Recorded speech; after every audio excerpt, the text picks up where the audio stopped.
والحكمة ويزكيهم إنك أنت العزيز الحكيم.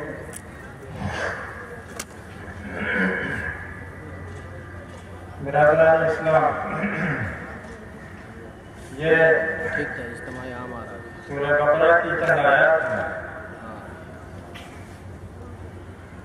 یہ آیات ہمارے لیے اس لحاظ سے بہت اہمیت رکھتی ہیں. بچے پورا قرآن ہی بہت اہم ہے، فرائض بہت اہم ہے، لیکن ان آیات کی اہمیت کا ایک سبب یہ ہے کہ ان آیات میں خانہ کعبہ کی تاریخ بیان کی گئی. خانہ کعبہ کی تاریخ کے ساتھ امت مسلمہ کی بھی تاریخ بیان کی گئی. ان آیات کو پڑھنے سے معلوم ہوتا ہے کہ خانہ کعبہ اور امت مسلمہ دونوں کی تاریخ ایک ہے. حضرت ابراہیم اور حضرت اسماعیل علیہ السلام نے جس طرح خانہ کعبہ کی بنیاد رکھی ہے، اس کی دیواریں چنی ہیں، اسی طرح سے خانہ کعبہ کی تعمیر کے وقت انہوں نے امت مسلمہ کے لیے دعائیں کی ہیں.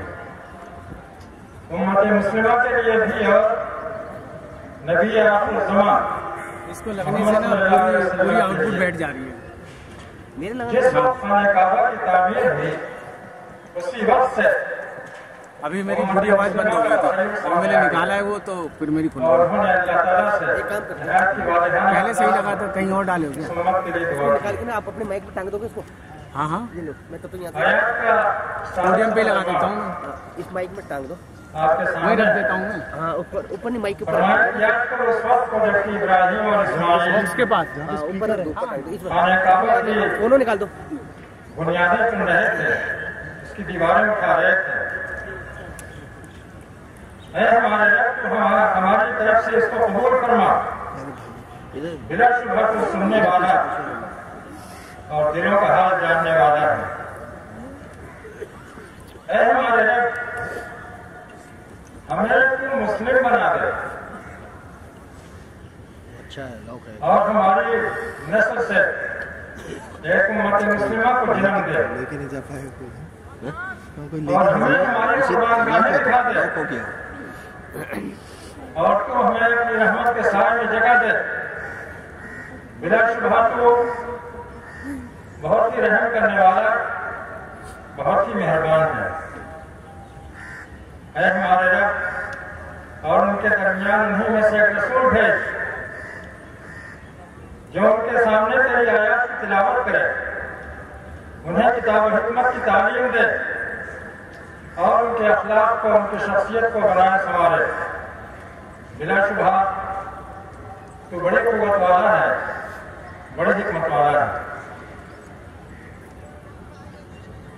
یہ ان آیات کا سادہ سا ترجمہ ہے، لیکن یہ آیات جس اسلوب میں آئی ہیں، ان آیات کا جو انداز ہے، اس انداز میں کیفیات کی دنیا کنہا ہے. اگر ان آیات کو پرسکون انداز میں ایک خاموش جگہ پر بیٹھ کر کے تنہائی میں پڑھیں تو آپ کو ان آیات کے اندر سے حضرت ابراہیم علیہ السلام اور حضرت اسماعیل علیہ السلام کی آنکھوں سے آنسو چھلکتے ہوئے دکھائی دیں. یہ آنسوؤں سے بھیگی ہوئی دعائیں، درد و سوز میں ڈوبی ہوئی دعائیں اس قابل ہیں کہ ہم ان پر بہت ہی سنجیدگی سے غور کریں، سرسری طور سے ان سے نہ گزر جائیں.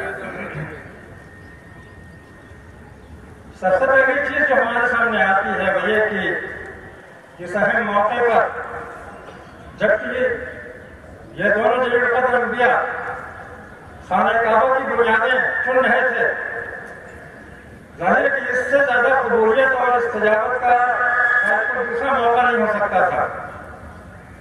اس خاص موقع پر انہوں نے جو دعا کی ہے اپنے لیے، خدایا ہمیں مسلم بنا دے، خدایا ہم دونوں کو مسلم بنا دے۔ یہ مسلم بنانے کی دعا کون کر رہے ہیں؟ یہ وہ نبی جو نبوت کر رہے ہیں، جن کی پوری زندگی قربانی اور سرفروشی کی زندگی ہے، جنہوں نے پوری زندگی سے ثابت کر دیا کہ وہ مکمل طور سے اپنے آپ کو اللہ کے حوالے کر چکے ہیں اور ان کا مرنا اور جینا صرف اللہ کے لیے ہے۔ حضرت ابراہیم علیہ السلام نے عراق میں وہاں کے بتوں میں اذانیں دی، حق کی اذان دی۔ وہاں لوگوں نے طرح طرح سے ان کو آزمائشوں سے دوچار کیا، یہاں تک کہ ایک وقت آیا کہ انہوں نے یہ فیصلہ کیا کہ آگ کا الاؤ تیار کر کے اس الاؤ میں اس کو جھونک دیا جائے۔ حضرت ابراہیم علیہ السلام نے خندہ پیشانی کے ساتھ اس آزمائش کا بھی سامنا کیا، جس کے بارے میں قرآن پاک میں ذکر ہے کہ جب انہوں نے ڈالا تو اللہ تعالیٰ کا یہ حکم ہوا کہ یا نار کونی بردم و سلام علی ابراہیم، اے آگ تو ٹھنڈی ہو جا، سلامتی بن جائے ابراہیم کے لیے۔ پھر وہاں سے وہ ہجرت کر کے چلتے ہیں، اس لیے کہ اس کے بعد پھر اس قوم کی تباہی کا، اس قوم کی بربادی کا فیصلہ اللہ تعالیٰ کی طرف سے آ گیا، فیصلے کی بڑی آنکھ پہنچی۔ وہاں سے انہوں نے ہجرت کی، ہجرت کرتے ہوئے کہا کہ رب ہب لی من الصالحین، خدایا ہمیں ایک صالح اولاد عطا کر۔ آپ کو معلوم ہے کہ حضرت ابراہیم علیہ السلام نے عراق میں ایک لمبی عمر گزاری اور وہاں ایک ایک در پر دستک دی، ایک ایک کان تک اپنی آواز پہنچائی، لیکن ایمان لانے والے چند آدمی تھے اور ذکر قرآن پاک میں صرف حضرت لوط کا آتا ہے کہ وہ ان پر ایمان لائے۔ چنانچہ انہوں نے وہاں سے ہجرت کرتے ہوئے دعا کی کہ خدایا ہمیں ایک صالح فرزند عطا کر۔ اللہ تعالیٰ نے دعا قبول فرمائی، صالح فرزند عطا ہوا اور ان کی محبت اور ان کی شفقت کے سائے میں اس نے پرورش پائی، یہاں تک کہ وہ دوڑ بھاگ کام کرنے کے لائق ہو گیا، یعنی بڑا ہو گیا۔ بائبل میں آتا ہے کہ ان کی عمر 13 سال یا 14 سال کی ہو گئی۔ اس وقت وہ خواب دیکھتے ہیں کہ اپنے بیٹے کو اپنے ہاتھوں سے ذبح کر رہے ہیں۔ اتنی بڑی آزمائش، لیکن ایک لمحے کے لیے انہوں نے تحمل نہیں کیا۔ حضرت اسماعیل سے فرمایا کہ بیٹے میں نے یہ خواب دیکھا ہے۔ بیٹے نے بھی فوراً اپنا سر بڑھا دیا کہ ابا جان آپ کو جو حکم ملا ہے اس کو بے تعمل کر ڈالیے، مجھ کو ثابت پائیں گے۔ اس کو قرآن پاک نے فرمایا کہ فلما اسلما وتلہ للجبین، جب انہوں نے مکمل طور سے اپنے آپ کو اللہ کے حوالے کر دیا، تسلیم و رضا کے پیکر بن گئے، تو ہم نے کہا کہ اے ابراہیم تم نے جو خواب دیکھا تھا اس کو سچ کر دکھایا۔ ان تمام بڑی بڑی آزمائشوں سے گزرنے کے بعد اب جب انہیں خانہ کعبہ کی تعمیر کا حکم ملا ہے تو خانہ کعبہ کی تعمیر کے وقت وہ دعا کرتے ہیں خدایا ہمیں مسلم بنا دے، ربنا وجعلنا مسلمین لک۔ اس سے آپ اندازہ کر سکتے ہیں کہ مسلم کیا چیز ہوتی ہے، مسلم کسے کہتے ہیں۔ ہمارا عام تصور ہے کہ جس نے کلمہ پڑھ لیا اور اس سے آگے بڑھ کر کے نمازیں پڑھ لی تو مسلم ہو گیا۔ مسلم وہ نہیں ہوتا ہے۔ مسلم کو اگر سمجھنا ہو تو حضرت ابراہیم علیہ السلام کی اس دعا سے سمجھیے، اطاعت و سرفگندگی کی پوری زندگی گزارنے کے بعد اب وہ اس خاص موقع پر جو دعا کرتے ہیں سب سے پہلے وہ یہ کہ خدایا ہمیں مسلم بنا دے، یعنی اس کا مطلب یہ ہے کہ ابھی وہ محسوس کر رہے ہیں کہ ہم نے اسلام کا حق ادا نہیں کیا۔ اقبال نے کہا ہے چنی گویا مسلمانم بلازم ادانم مشکلات لا الہ را، جب میں کہتا ہوں کہ میں مسلم ہوں میں درس اٹھتا ہوں اس لیے کہ میں جانتا ہوں کہ لا الہ الا اللہ کی مشکلات کیا ہے۔ اسلام بہت بڑی چیز ہے۔ حضرت ابراہیم اسماعیل علیہ السلام نے اس خاص موقع پر یہ دعا کی سب سے پہلے کہ خدایا ہمیں مسلم بنا دے، اور اس پر بھی انہیں تسلی نہیں دی بلکہ وہ کہتے ہیں خدایا ہماری نسل سے ایک امت مسلمہ کو جنم دے، ایک امت مسلمہ۔ وہ امت مسلمہ کیا کرے گی؟ فرمایا کہ وارنا مناسکنا، ہمیں ہماری قربان گاہیں دکھا دے. یعنی اس کا مطلب یہ ہے کہ اسلام نام ہے قربانی و سرفروشی کا. اسلام نام ہے اللہ تعالیٰ کی راہ میں اپنا سب کچھ پیش کر دینے کا. اللہ کے خاطر جینا، اللہ کے لیے مرنا، یہ ہے اسلام. اسلام کوئی معمولی چیز نہیں ہے. حضرت ابراہیم علیہ السلام نے جب دیکھا، عراق میں دیکھا کہ تمام آبادی، تمام انسانوں نے ان کی دعوت کو ٹھکرا دیا، تو ان کے دل میں ایک کسک تھی. وہ چاہتے تھے کہ وہ اس طرح سے مسلم بن جائے کہ تمام کمیوں کو دور کر لیں. اور ظاہر ہے کہ ایک شخص کا اسلام پوری قوم کی خدا بیزاری کی کمی کہاں سے پوری کر سکتا ہے؟ وہ کہتے ہیں کہ خدایا ہماری نسل سے ایک امت مسلمہ کو وجود بخش. وہ امت مسلمہ قربانی و سرفروشی کی امت ہوگی. اس کا کام ہوگا تیری راہ، تیرے دین کے لیے سرفروشی کرنا.